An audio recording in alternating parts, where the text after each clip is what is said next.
Hello learners, I'm Ashish Pandey and today we are going to learn about DevOps Pipeline. Now you understand that to create a software, we have to go through a software development lifecycle. Initially, there was this waterfall model for software development lifecycle.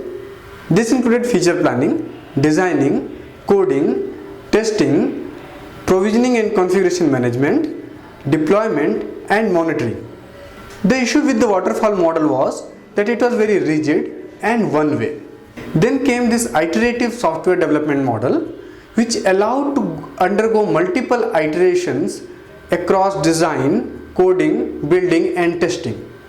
However, in all these models, a lot of manual interventions and manual efforts were needed. For example, copying a file from one server to another server, doing some very specific configuration changes, mailing to a proper authority, and then monitoring servers.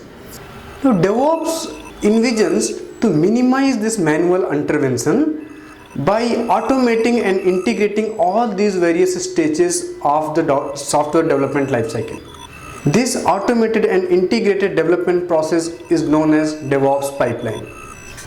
For example, in a true DevOps pipeline, a developer writes some code and pushes it to some central code repository. This process itself triggers build in a build automation framework.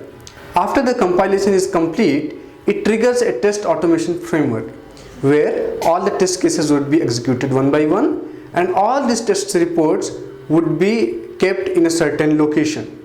Once these test cases pass, then the servers would be provisioned and configured appropriately and the application package would be deployed on those servers.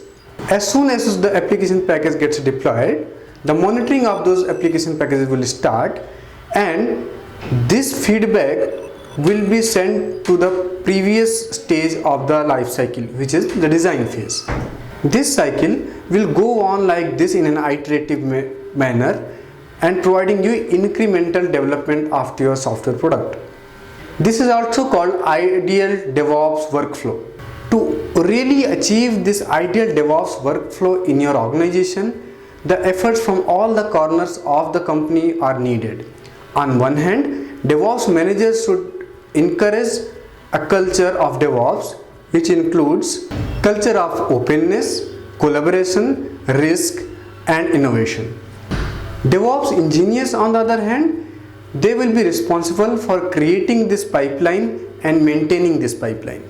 To do this, a DevOps engineer needs to have knowledge about the source code management tool, build automation tools, test automation tools, infrastructure automation tools, continuous integration, continuous delivery, continuous deployments, and a lot of DevOps tools to achieve all these various practices of DevOps.